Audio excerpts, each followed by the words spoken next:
แล้วตอนนี้เนาะสติก็คือฮอดข้างหน้าจุดโรงไฟฟ้าเลยทุกคนนี่ให้ไว้สำหรับบอลไทยโฮบเนี่ยประมาณนั้นแล้วก็จะเห็นโรงไฟฟ้าเกือบหมดเลยไอตัวไอเกษตรเขาเถียว่าเลยเคยเฮ็ดซองมาก่อนเคยเฮ็ดซองมาก่อนยำอะไรทุกคลิปเลยแล้ววันนี้งามคือตัวนี้เนาะเป็นสัมปทานแมนเริ่มต้นใหม่ในแมน25 ปีแต่ว่าตอนนี้กราบสบายดีท่านผู้ชมทุกท่านมื้อนี้ก็พบกับซาตีเนาะจากซองเดอะฮีโร่ลาวมื้อนี้เนาะซาตีก็ได้ยังอยู่ซาตียังอยู่ของซาเด้อทุกคนแล้วก็จะมีโอกาสที่จะได้ไปใกล้ๆกับอันบอลที่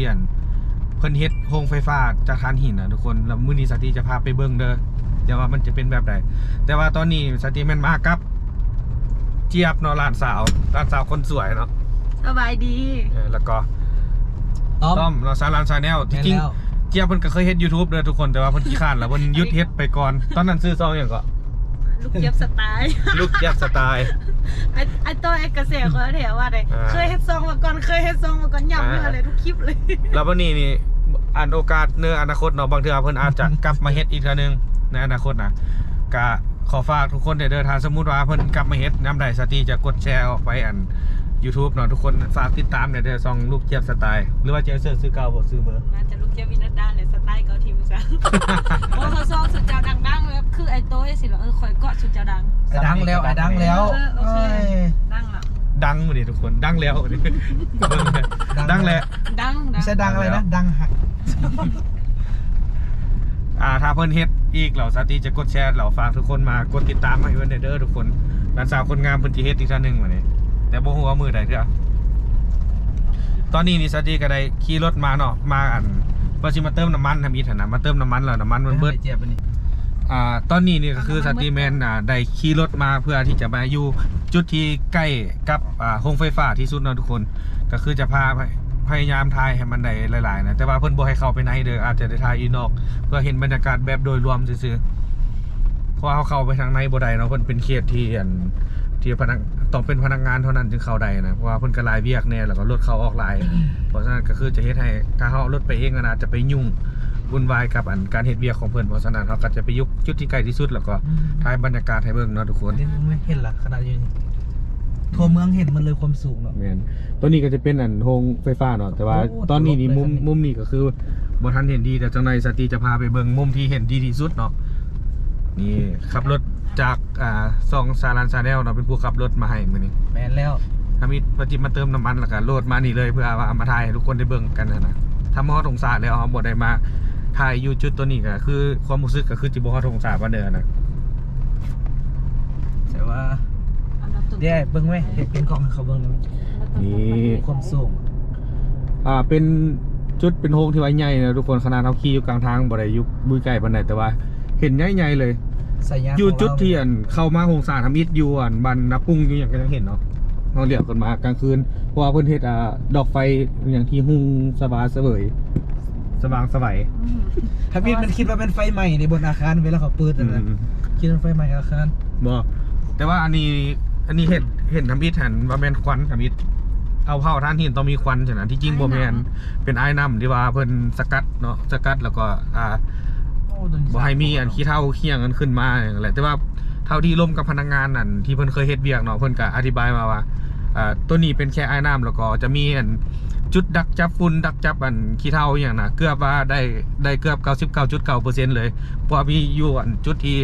เพิ่นสกัดขี้เถ้านั่นถึง3จุดเนาะเพิ่นเว้าให้ฟังแต่สติก็บ่จื้อแล้วว่ามันเป็นชื่อภาษาอังกฤษแล้วฟังมันก็เลยแบบบ่จื้อปานใด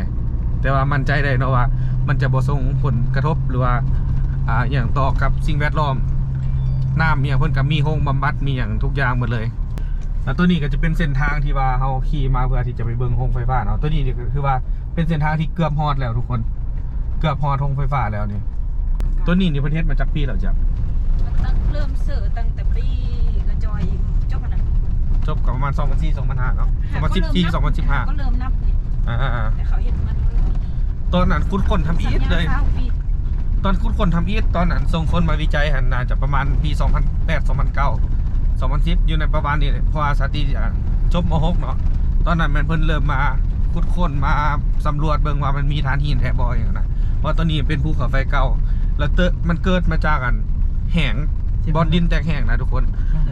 มันมีอาการแบบนี่นะเขา ฮ้อน ก็ได้กัน มันมีอากาศแบบฮ้อนๆแล้วอันประชาชนเพิ่นเห็นแล้วเพิ่นเอาไม้แง่ลงไปแล้วเห็นเป็นไฟน่ะลุกขึ้นทั้งที่เป็นแค่บอลดินตะแคงน่ะแล้วเพิ่นก็เลยมาแจ้งแล้วก็มันเป็นภูไฟเก่าอย่างเฮาก็ฮู้อยู่แล้วเป็นภูไฟเก่าแต่บ่คือตอนมันจะมีอันเสื้อไฟอยู่น่ะนี่ณตอนนี้เนาะสติก็คือฮอดทั้งหน้าจุดโรงไฟฟ้าเลยเด้อทุกคนนี่โรงไฟฟ้าปากบ่อแฮหงสาเนาะทุกคนซื้อมันอันโรงไฟฟ้าปากบ่อแฮหงสาตัวนี้นี่เป็นจุดเช็คอินจุดแรกเนาะที่ว่ามาฮอดแล้วทุกคนจะมักมาถ่ายรูปอยู่นี่เพราะว่าจะเห็นป้ายโรงไฟฟ้าแล้วก็ทั้งหลังเนาะก็จะเห็นโรงไฟฟ้าใหญ่ๆทั้งหลังเลยจะมีทั้งหมดเป็น3ปล่องเนาะทุกคนตอนนี้เนาะเจี๊ยบก็เริ่มเห็นป้ายแล้วกล้องเริ่มมาแล้วก็เริ่มเก๊กเลยเนาะเริ่มแอคคาเลย มาแต่เกินยังบ่เคยมาถ่าย บ่ได้มาจากบ้านเลย บ่ได้มาถ่ายนี่ ไปทายูโน่ นี่เอาไปนี่ก็ ข้างนอกนี่เนาะอาจจะเป็นโซนที่ว่าตัวนี้จะเป็นโซนโรงงานเนาะเพราะว่าเพิ่นจะเฮ็ดเวียกอย่างทุกอย่างแต่ว่าโซนออฟฟิศหรือว่าเป็นโซนพนักงานพักผ่อนเนาะจะอยู่โซนทางนั้นทุกคนเป็นออฟฟิศต่างๆหรือว่าเป็นโซนพนักงานพักผ่อนบอยอย่างน่ะจะอยู่โซนนั้นแต่ว่าจุดที่ยามๆเนาะมันจะเข้าไปไหนนี่เพิ่นจะมีอันบอลที่ว่าเป็นหอคอยเพื่อให้ส้มเนาะแต่ว่าต้องได้ต้องแม่นพนักงานพาไปเดี๋ยว ขายเงาเนี่ยขายเงาเนี่ย ขายเงาออกมา เดี๋ยว ค่าก็ซ้ำนี่แล้วแต่ว่าอยากได้ขายาวเนาะ อัน1 2 3 เทียบยืดข่าวออกมาแบบเมื่อกี้ดูแบบผู้บ่าวเห็นแล้วต้องเลี้ยวหลังเมื่อกี้นะ ที่ว่าเพิ่นทับห้องเนาะเราเพิ่นจะมีพิพิธภัณฑ์ที่ว่าให้การศึกษาเนาะเกี่ยวกับคนที่เข้ามาเบิ่งเนี่ยนะเพราะตอนนั้นสติมาหันก็คือว่าเคยเข้าไปนี่แหละแล้วก็จะมีบอลชมวิวทางหลังเนาะแต่ว่ามื้อนี้สติมาค่ำทุกคนก็เลยเห็นแต่ซ้ำนี่เนาะจะบ่เห็นวิวทั้งหมดนะก็บ่เป็นหยังเนาะเฮาได้ซ้ำใดเฮาก็เอาซ้ำนั้นเดี๋ยวสติจะถ่ายเก็บบรรยากาศแล้วก็ไปฝากกับแฟนๆ FC เนาะทุกคนนี่เนาะตัวนี้ก็จะเป็นโถงรับแขกเลยทุกคนนี่เป็นบอลนางลิ้นผู้วิสิสเตอร์เนาะพวกกลุ่มคนนี้อยู่นอกเนาะคนอยากมาเยี่ยมยามหรืออยากเห็นมันก็จะมีโซนนี้เนาะให้แนมเห็นเกี่ยวกับโรงงานที่เพิ่นผลิตเนาะส่วนว่าเขาจะเข้าไปในมันจะบ่ได้เด้อทุกคนเพราะว่าถ้าเข้าไปในต้องเป็นแค่พนักงานเท่านั้นก็คือซาติเว้าแล้วว่าเบียกยุ่งหลายแล้วก็มีรถแล่นหลายเพราะฉะนั้นถ้าปล่อยให้คนนอกเข้าไปมันก็จะเป็นแฮงบุญเข้าไปอีกนะนี่เพิ่นก็ประดับได้อย่างงามเนาะนี่โซนดอกไม้ไว้สำหรับบอลถ่ายรูปอย่างประมาณนั้นแล้วก็จะเห็นโรงไฟฟ้าเกือบหมดเลยตอนนั้นเนาะสติมาก็คือมีหมู่ตอนเพิ่นหลายปีแล้วทุกคนประมาณ 4-5 ปีก่อนเพิ่นพาไปบอลจุดทั้งนั้นเนาะเพิ่นพาไปแล้วก็เฮ็ดนั่นบอลจุดบำบัดน้ำเสียเลยแหละตอนนั้นนะก็คือนี่จะเป็นโรงเตาที่ว่าเผาถ่านเนาะเผาถ่านแล้วครับถ้ามันจะมีพวกขี้เถ้าอย่างขึ้นขนาดมันก็มีไอ้น้ำก็คือลดก็ลดความร้อนอย่างใดล่ะคนกระซีดกันแล้วก็สกัดขี้เถ้าแต่ว่าบ่แน่ใจว่าสิคือบนเอาสติบอกมาเพราะว่ามูเคยบอกให้ฟังขนาดน่ะแต่ว่าจุดที่สกัดขี้เถ้าแท้ๆอย่างแม่นยูนี่เนาะจะเป็นคอสีส้มสีขาวทุกคนมันจะมีตัวดักจับขี้ฝุ่นมันจะมีแผงแต่ละสั้นที่ว่ามีประมาณ3สั้นเลยเพิ่นว่านะในการที่ว่าสกัดขี้ฝุ่นขี้อย่างเพื่อว่าบ่ให้เป็นพิษเนาะกับประชาชนหรือว่าสิ่งแวดล้อมต่างๆเพิ่นใส่ใจเกี่ยวกับการรักษาสิ่งแวดล้อมเนาะนี่ก็คือสังเกตเห็นว่ามันบ่เป็นพิษก็คือนกเนาะทุกคนนกยังบินไปบินมาอ้อมตามมันตัวนี้ได้อยู่เพราะฉะนั้นก็คือก๊าซพิษบ่อย่างต่างๆมันก็น่าจะมีผลกระทบอย่างเนาะเกี่ยวกับสัตว์หรือว่าสิ่งแวดล้อมทั่วไป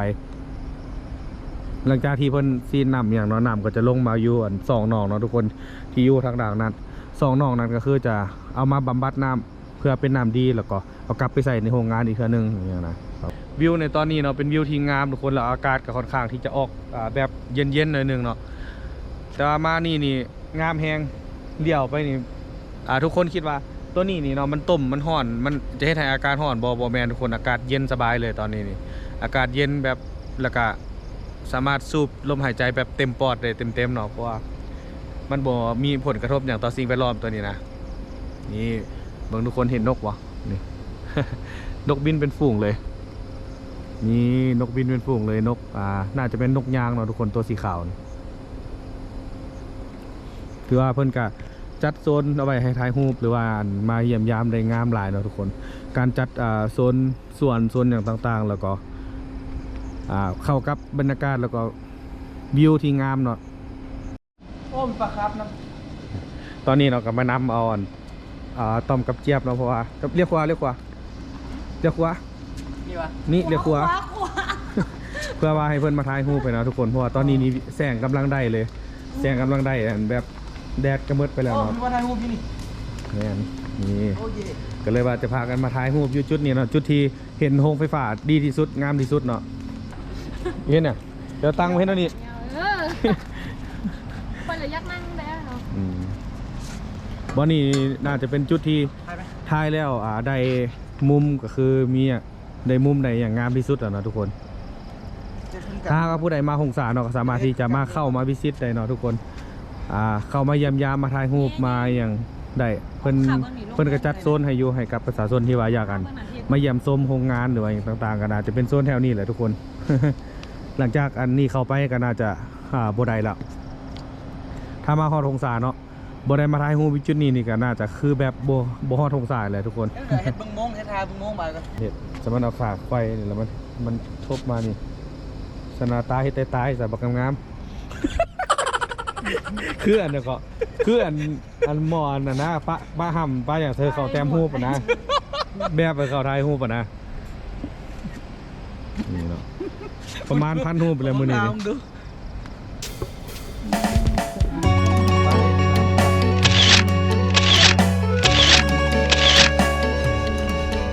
สำหรับเนาะการเฮ็ดเวียกของโรงงานต่างๆเนาะแม่นสาตีบ่ฮู้เด้อทุกคนสาตีแม่นมีแต่พามาเบิ่งบรรยากาศแถวโรงงานซื่อๆถ้าหากว่าอยากฮู้เนาะถ้าน่าจะลองติดต่อกับพนักงานที่เพิ่นเคยเฮ็ดเวียกเนาะเพิ่นอาจจะอธิบายได้ดีกว่านี้แต่ว่าสาตีติดต่อบ่ได้เนาะทุกคนเนื่องจากเวลามันน้อยหรือว่าอย่างต่างๆก็เลยได้แค่บรรยากาศเนาะตอนสาตีมาโรงสาทำอีทนะเห็นควันนี่ทุกคนเห็นควันสีขาวนึกว่าเป็นควันไฟย้อนนั้นการเผาถ่านป้าแบบแล้วคนองศาสิอยู่จังได๋เสียนะแต่บ้านสุดท้ายบ่แม่นเขาอายน้ำมันขึ้นไปปุ๊บแล้วมันก็จะเป็นก้อนเมฆแล้วก็เป็นก้อนเมฆที่งามอีกซะที่คิดว่าการเพิ่มความชุ่มชื้นเนาะหรือว่าอายน้ำขึ้นไปเพื่อไปจับตัวเป็นก้อนเมฆก็น่าจะเฮ็ดให้แบบฝนตกเพิ่มได้ดีอีกอันนี้คิดเอาเด้อทุกคนสติคิดมั่วๆเอาโรงไฟฟ้าแห่งนี้เนาะก็คือมาพัฒนาเมืองหงสาได้หลายทุกคนได้หลายเนื่องจากที่ว่าแต่เก่าเนาะหงสาก็เป็นเมืองนึงที่ว่าอยู่ฝั่งขวาของแม่น้ำคลองเนาะเพราะฉะนั้นก็คือจะเฮ็ดให้การพัฒนาหรือว่าอย่างต่างๆเข้ามาค่อนข้างยากแล้วก็ทางที่จะไปไสยะหรือว่าหลวงพระบางเนี่ยก็ไปยากหลังจากที่โครงการนี้เข้ามาเนาะเพิ่นก็มีการพัฒนาอย่างหลายๆอย่างบ้านเมืองก็รู้สึกว่าพัฒนาขึ้นหลายบ่ว่าก็จะเป็นการปูยางเส้นทางอย่างต่างๆทางบันปูพาวเวอร์เนาะเพิ่นก็ได้ซัพพอร์ตแล้วก็ได้ลงเบิ่งหลายจุดนั่นแหละทุกคนแล้วประชาชนเนาะที่ว่า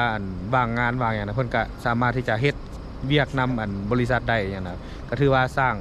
รายได้ให้กับประชาชนหลายแล้วอีกกลุ่มหนึ่งก็คือจะเป็นแบบ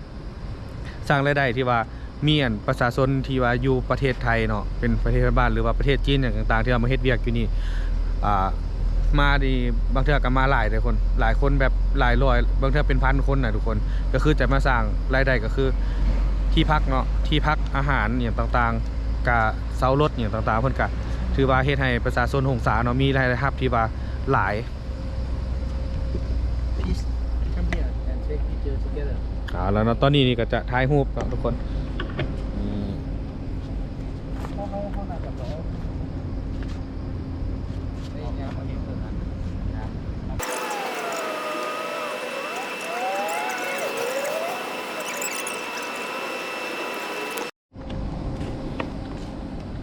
บอกเขาเปิดสปอตไลท์เฮ้ยแล้วก็ถ่ายรูปแล้วไหมซอกปุ่มเปิดไฟไหมเปิดไฟแล้วก็ถ่ายรูปนี่ข้างๆบอลที่ว่ามานั่งชิวๆหน่อยทุกคนน่าจะเป็นบอลนั่งพักผ่อนของพนักงานอย่างต่างๆแต่ว่าเพิ่นห้ามบ่ให้กินอาหารเนาะมีป้ายติดบ่ให้กินอาหารบ่ให้กินแบบเครื่องดื่มอยู่นี่อย่างนะแล้วข้างๆนี่ก็จะเปิดคือปล่อยปลาคาร์ฟเนาะทุกคนมันอาจจะมืดๆหน่อยนึงเด้อทุกคนเพราะว่าเดี๋ยวนี้เนี่ยมันก็เป็นเวลาอยู่ประมาณ 6 โมงปลายเนาะนี่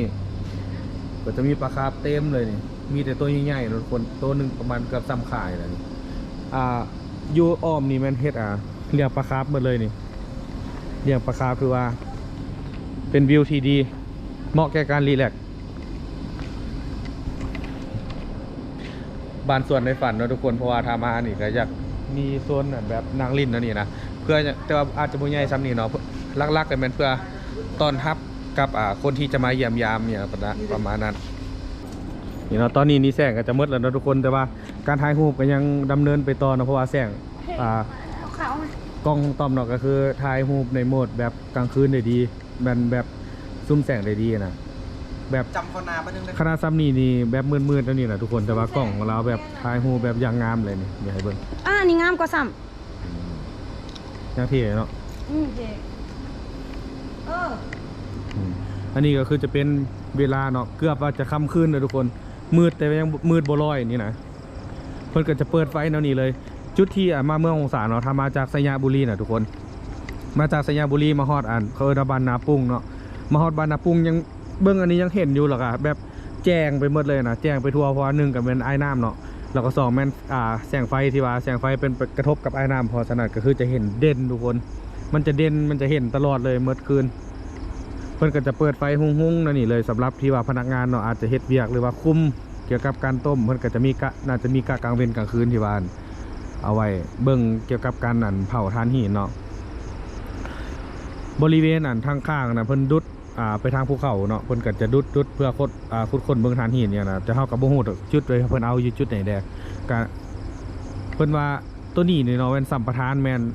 เริ่มต้นใหม่นี่แม่น25ปีแต่ว่าตอนนี้นี่น่าจะผ่านไปแค่ 2-3 ปีซื่อๆก็น่าจะยังอีกดนเนาะโรงไฟฟ้าแห่งนี้ก็ยังจะเป็นแหล่งหนึ่งเนาะที่สำคัญแล้วก็สร้างรายได้ให้กับประชาชนเมืองหงสาอีกหลายอยู่ อีกหลายแล้วก็หลายปีเนาะแต่ว่าถ้าสมมุติว่าสัญญาเมื่อทานหินยังบ่เมื่อเพิ่นอาจจะมีการเซ็นสัญญาต่อเรื่อยๆเนาะก็เป็นเดี๋ยวนี้ถ้าเว้าไปก็คือโรงไฟฟ้านี่ก็เป็นส่วนหนึ่งของเมืองหงสาไปแล้วถ้าว่าเมืองหงสาต้องมีคำว่าเตาเผาถ่านหินเนาะโรงงานไฟฟ้าถ่านหิน ถ้าว่าเมืองหงสาปุ๊บต้องมีโรงงานไฟฟ้าถ่านหินนำมาทุกเครือเลยมันเป็นส่วนหนึ่งของเมืองหงสาไปแล้วถ้ามือใดมือหนึ่งเนาะเพิ่นขุดค้นจนเมิดก็อาจจะมีแบบห้องห้อยหรือพิพิธภัณฑ์ที่เกี่ยวกับโรงไฟฟ้าถ่านหินนี่แบบเอาไว้ให้ลูกให้หลานเบิ่งแน่นอนนี่สติกะถือว่าเกิดมาทางนี้แล้วทุกคนกับพอมาเห็นเนาะหลายๆชุดหลายๆอย่างเพิ่นก็เห็นอันนี้จริงเนาะบ้านตัวนี้นะทุกคนตะกี้เป็นหมู่บ้านน้อยๆใช่ไหมมันเป็นหมู่บ้านน้อยๆที่ว่าเป็นหนึ่งบ้านที่แยกถ้าว่าตัวเมืองหงสาเนาะตัวเมืองหงสาจะมีบ้านเป็นแก้วมีบ้านหารแล้วก็จะมีอีกหนึ่งบ้านที่ว่าเป็นบ้านน้อยๆหลีอยู่นี่อีกก็คือบ้านภูไฟนะมันจะมีบ้านภูไฟอยู่นี่อีกตัวนี้ก็ถือว่าเข้ามาค่อนข้างลำบากเนาะเพราะว่าแต่เก่ากันการจราจรเนี่ยก็บ่ค่อยจะดีปานใดนะมันก็เลยแบบเฮ็ดให้เข้ามาหมู่บ้านนี้ค่อนข้างยากเติบแต่ว่าหลังจากที่ชาวบ้านเนาะไปหาปลามื้อนั้นก็คือไปเห็นห้องแหละที่สติเว้าเลยเป็นห้องดินที่แตกแล้วเพิ่นเอาไม้ไปแย่แล้วไฟลุกขึ้นเพิ่นก็ไปแจ้งแล้วเพิ่นก็มาสำรวจก็บ่คิดเนาะว่าจีมีภูไฟนี่เข้ามาตอนนั้นสติอยู่ประมาณม.6 ก็เห็นเพิ่นเข้ามาบ้านภูพาวเวอร์เข้ามาก็ตื่นเต้นเลยทุกคนตอนนั้นมีความรู้สึกตื่นเต้นว่าถ้าเพิ่นเข้ามานี่บ้านเมืองต้องพัฒนาแน่นอนก็แม่นแท้เนาะตอนนี้นี่แม่น2022ก็ผ่านมาก็โอ้ยหลายปีเติบทุกคนเห็นความแตกต่างเนาะว่าบ้านเมืองนี่มีการพัฒนาไปหลายเฮือนที่แบบเคยแบบเก่าๆตะกี้นะมันก็เดี๋ยวนี้เพิ่นก็แบบมีอยู่มีกินมีหยังครบเนาะก็ส่วนหนึ่งก็มาจากโรงไฟฟ้าถ่านหินนี่เนาะเพิ่นได้เอาคนมาเพื่อที่จะมาเฮ็ดเวียกอย่างต่างๆแล้วก็เปิดโอกาสให้กับคนประชาชนเนาะสาวหนุ่มที่อยู่เมืองหงสานี่ที่ไปเฮียนเนาะก็เข้ามาเฮ็ดเวียกอยู่นี่เกือบหมดเนาะถือว่าเกือบหมดเลยอาจจะบ่หมดทุกคนแต่ก็เกือบหมดเพราะว่าบางคนหันก็แบบเลือกที่จะบางคนที่บ้านเพิ่นผู้ชายใช่เนาะเพิ่นก็แบบบ่เลือกที่จะแบบบ่ไปเรียนต่อแต่ว่ามาเป็นพนักงานขับรถคนดินนี่เพราะว่าโครงการนี้มันก็หลายปีนะสติก็ถามหลายคนเลยว่าถ้าสมมุติว่าโครงการเมื่อเด้จะเฮ็ดหยังกินอย่างนะแต่ได้คำตอบมาจากเพิ่นก็คือเพิ่นบอกว่าโครงการนี้มัน50-60 ปีถ้าฮอดยามนั้นถ้าฮอดยามที่โรงไฟฟ้าปิดตัวลงเนาะมันก็อาจจะเป็นแบบเวลาที่ว่าหมู่เฮาก็แบบน่าจะเข้าช่วงอายุที่ว่าเกษียณแล้วอย่างประมาณนั้นทุกคนก็เลยเฮ็ดให้เพิ่นเลือกที่จะบ่เรียนอย่างนั้นนะถ้ามิดก็เป็นห่วงเลยแต่ว่าบัดมาเว้าขาเรื่องที่ว่าเรื่องอายุเรื่องอย่างต่างๆก็ถือว่าก็แม่นความเขาเนาะถ้าเฮ็ดเวียกมาโรงไฟฟ้านี่จบก็50-60 ปีตอนนั้นหันทำถึงจะมีวิชาชีพก็เข้าบำนาญคือเก่าแต่ว่าเพิ่นเฮ็ดนี่เพิ่นได้เงินเดือนที่ว่าค่อนข้างสูงอย่างนั้นก็เลยได้เงินเดือนค่อนข้างสูงแล้วเพิ่นก็ฮอดยามนั้นเนาะเพิ่นก็จะเอาเงินเดือนเนาะไป ต่อยอดพัฒนาอาจจะแบบมีเงินหลายแล้วอย่างประมาณนั้นแต่ว่าที่จริงการเรียนก็ดีที่สุดแหละเลือกที่จะเรียนก่อนก็ได้เพราะว่าโรงไฟฟ้านี่เพิ่นก็เปิดโอกาสให้กับคนที่เรียนจบเรียนมาเนาะก็ได้อยู่ตำแหน่งที่ดีๆประมาณนั้นเป็นพนักงานประจำเบิ่งเอกสารมื้อเนาะมันก็มีหลายตำแหน่งอยู่แต่ว่าบางคนที่เลือกบ่เรียนก็มีอันมีอันแบบพนักงานแบบเอารถมาแลนเนาะเพื่อรับตอนนั้นเกี่ยวกับพนักงานอย่างต่างๆแล้วก็มีเอารถถ้ามีรถใหญ่รถดามเนี่ยเพิ่นก็เอามาเพื่อขนดินมีรถจกรถเนี่ยก็สามารถที่จะเข้ามาร่วมกับโครงการเพิ่นได้โอเคคลิปนี้เนาะสาตีก็ถือว่าใบเบาหลายเนาะทุกคนเบาค่อนข้างหลายก็ขอโทษขออภัยเนาะเพราะว่าก็อยากอธิบายเกี่ยวกับการอันที่ว่าโรงไฟฟ้าถ่านหินเนาะก็เป็นส่วนหนึ่งที่ว่าช่วยเหลือแล้วก็ให้โอกาสกับชาวเมืองหงสาได้ค่อนข้างว่าหลายประมาณนั้นนี่เนาะบรรยากาศยามค่ำคืนตัวนี้นี่เป็นโกโปรเนาะถ่ายเพราะฉะนั้นก็คือมันจะแสงอาจจะบ่ได้หลายปานใดเนาะที่จริงนี่โรงไฟฟ้านี่แบบค่อนข้างว่าแจ้งหลายแล้วก็เขาเห็นแบบชัดเจนเลยแหละแต่ว่าโกโปรถ่ายมุมมืดบ่ค่อยได้ตอนนี้ก็เป็นเวลาที่ว่าก็ว่า6 โมงครึ่งที่แม่น6 โมงครึ่งเนาะ6 โมงครึ่งแล้วมันก็เริ่มมืดเริ่มอย่างเนาะสำหรับคลิปนี้ก็จะขอจบคลิปเพียงเท่านี้นะทุกคนอย่าลืมติดตามช่องเดอะฮีโร่ลาวแล้วก็ ซองซาลันเด้อ ช่องสารันชาแนลอันนี้อนาคตเนาะอนาคตเด้อ เอาละหมดต้องจบแก้ว อนาคตอาจจะมีแน่นอนนะทุกคนแต่ว่าทางฮอนมือนันสตีจะแจ้งอีกทีนึงสำหรับคลิปนี้ขอจบเพียงเท่านี้เนาะบ๊ายบายขอบใจทุกคนหลายๆเนาะที่ว่าเข้ามาเบิ่งคลิปซองเดอะฮีโร่ลาวเด้อทุกคนสำหรับที่คนที่ยังบ่ทันได้กดไลค์กดแชร์